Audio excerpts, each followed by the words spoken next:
We are live from the northern industrial zone where temperatures have plummeted, and this blizzard shows no signs of letting up. You are looking at $250 billion poured into a dead zone, where temperatures hit -70 degrees, shattering ordinary steel. This isn't just a city, it's a massive nuclear survival entity, spanning 2 million square meters under a colossal geodesic steel dome. To sustain 5,000 residents and an army of machines, its heart beats with the RITM-200 small modular reactor system. Each module weighs 147 tons, yet must be assembled with mechanical tolerances of less than 0.05 millimeters.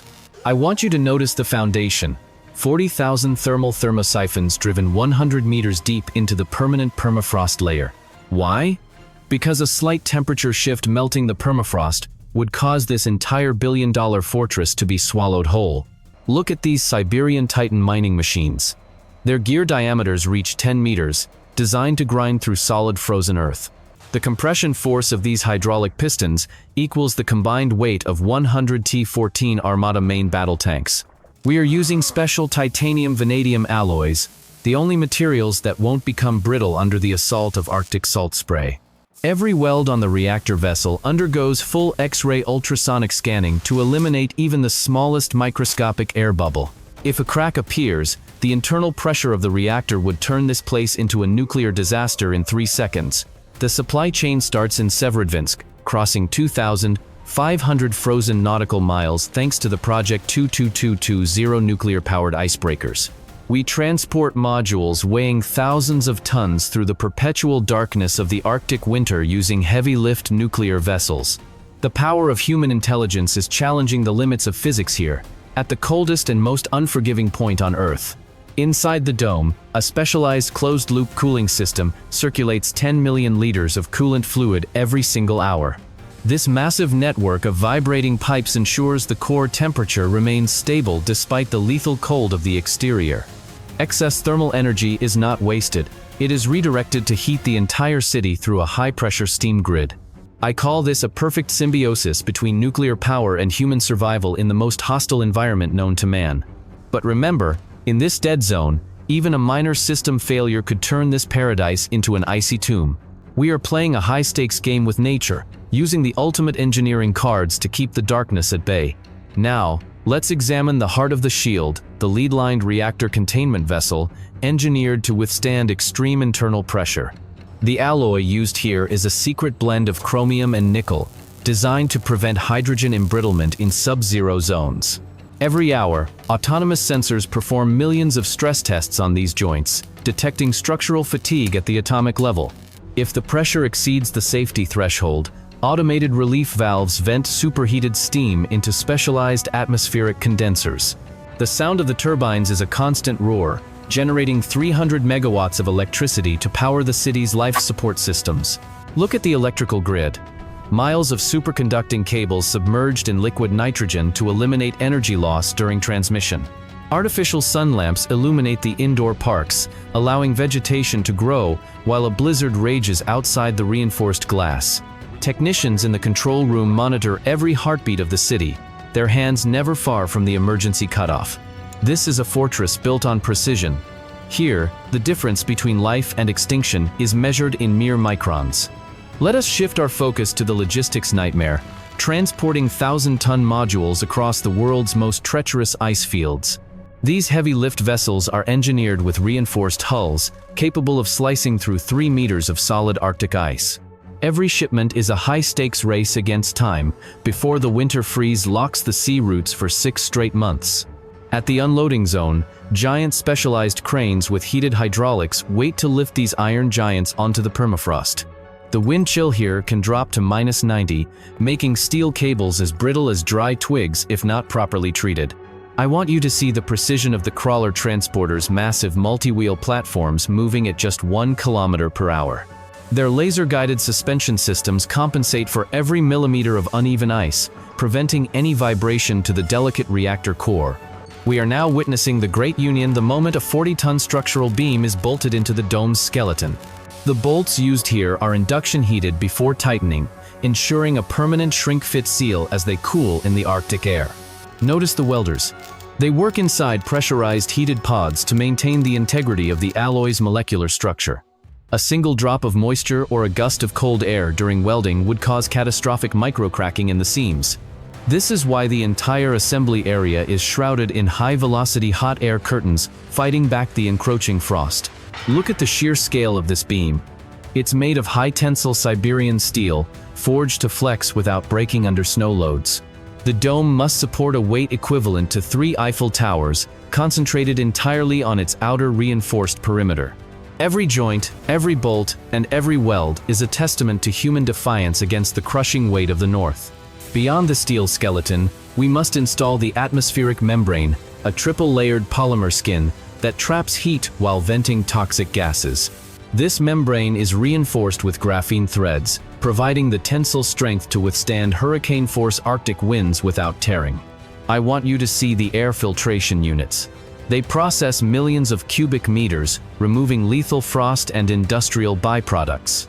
The internal pressure is kept slightly higher than the outside, creating a pressure shield that prevents freezing air from leaking in. Now, observe the hydroponic core, a vertical farming system capable of feeding thousands, powered entirely by recycled nuclear heat. The LED sun spectrum lamps operate on a specific frequency to maximize growth, creating a lush green oasis amidst the white void. But maintaining this balance is a tightrope walk. A failure in the CO2 scrubbers would suffocate the city in hours. This brings us to the stress test. We simulate a total power blackout to see how long the passive insulation holds. In this pitch-black simulation, every second counts as the temperature begins its slow, inevitable crawl toward the freezing point. Look at the emergency backup battery's massive sodium-sulfur arrays designed to kick in within 60 milliseconds of a core trip. We also test the structural integrity by firing high-velocity ice slugs at the dome's exterior to simulate extreme hail. The impact sensors light up across the control grid, analyzing vibrations to ensure the foundation remains rock-solid in the permafrost. I am monitoring the thermal cameras. They reveal the heat signature of the city, a glowing ember in the dark Arctic. Notice the specialized technicians. They are trained to repair micro-leaks in the membrane while suspended hundreds of feet in the air. The air quality here has reached dangerous levels, posing a severe risk to the local population. Officials have yet to comment on the ongoing crisis.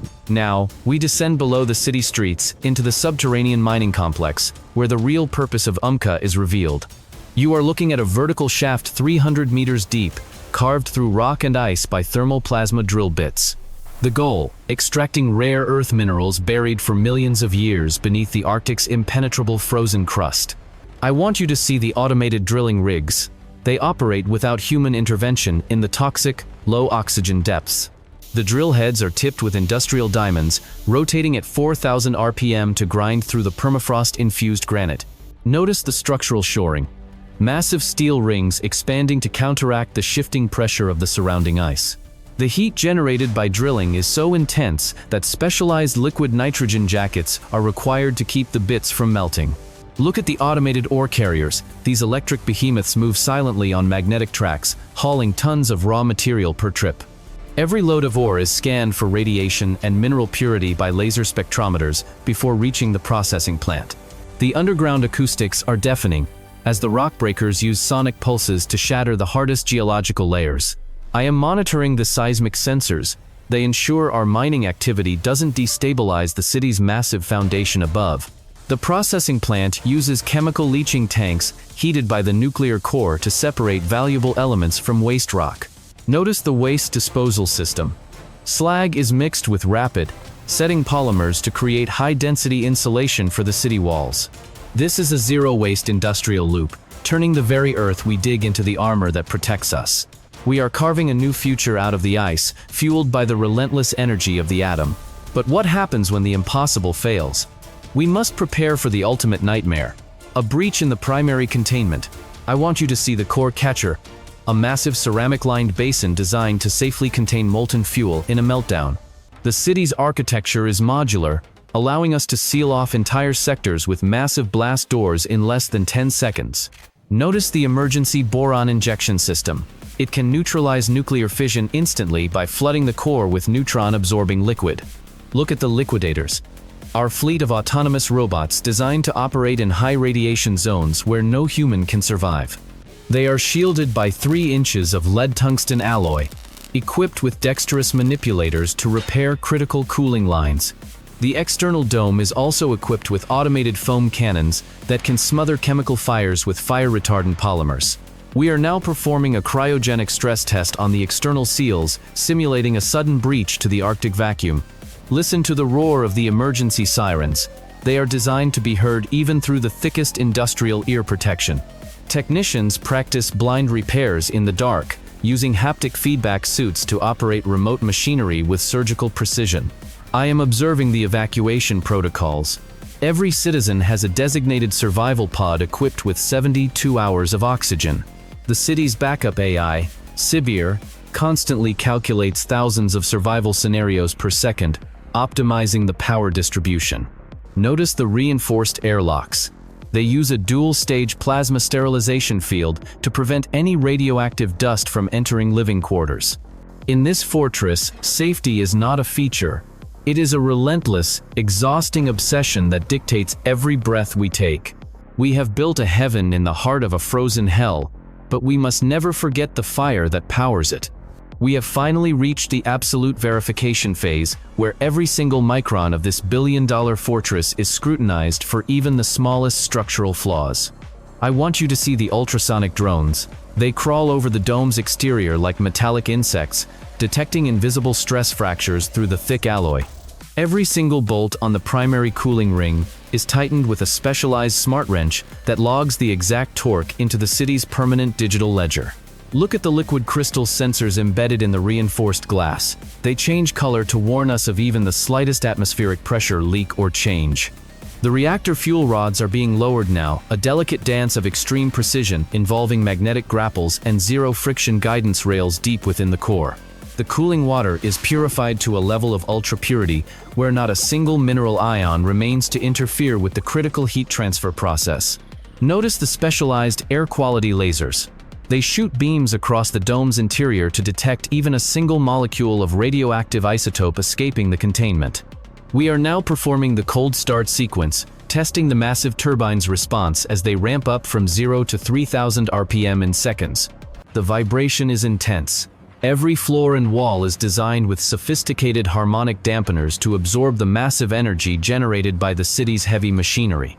I am monitoring the core flux now. The neutron population is stabilizing exactly as our mathematical models predicted during the design phase years ago. Look at the control rods. They are made of boron, carbide, the ultimate brakes for a nuclear reaction, ready to drop in mere milliseconds if needed. The electrical switchyard is humming with immense power, distributing the very first megawatts to the city's life support systems and massive lighting arrays. Notice the technicians' faces. They show a mix of total exhaustion and absolute focus, knowing that even a single oversight is simply not an option. We are now sealing the final heavy maintenance hatch, completely isolating the Atom City from the brutal and unforgiving reality of the Arctic winter. The fortress is finally alive. We have successfully ignited a sustainable nuclear sun in the very middle of a dark and frozen wasteland. The city of Umka is no longer just a complex blueprint. It is now a breathing, humming triumph of human will over the elemental Arctic void. We are now looking at the first 300 megawatts flowing through the grid, powering a civilization where nature once said life was absolutely impossible. Inside the dome, the temperature remains a constant 22 degrees Celsius, while a lethal blizzard screams just inches away against the reinforced glass skin. The thermal signature of this massive fortress can be clearly seen from low Earth orbit, a golden spark proving that we have finally conquered the Arctic. This project redefines the absolute limits of mechanical engineering, material science, and nuclear safety protocols for the next century of human industrial development. It serves as a functional blueprint for future colonies on Mars or the Moon, where survival depends entirely on the technical integrity of a shell. Every child born under this protective roof will grow up knowing that the atom is not just a weapon, but a warm, life-giving cradle. I want you to appreciate the absolute silence of the magnetic tracks as the first cargo of rare minerals heads south to fuel global industry. The economic impact is staggering. Russia has secured a 1,000-year supply of critical resources using a sustainable, zero-emission nuclear energy loop. We have successfully turned the most hostile corner of our planet into the most productive and advanced industrial hub of the modern era. The fusion of nuclear fire and eternal ice has created a new standard for infrastructure, one that is built to last for many generations to come. This is the great north of the 21st century, a frontier tamed by precision engineering, nuclear power, and the absolute refusal to ever fail. As I stand here for the very last time, I see a fortress that is both a protective shield and a lighthouse for all humanity. Engineering didn't just build this massive city, it gave us a new future where we no longer fear the cold or the darkness of winter. As you can see, the weather has certainly turned. We'll continue to track the storm.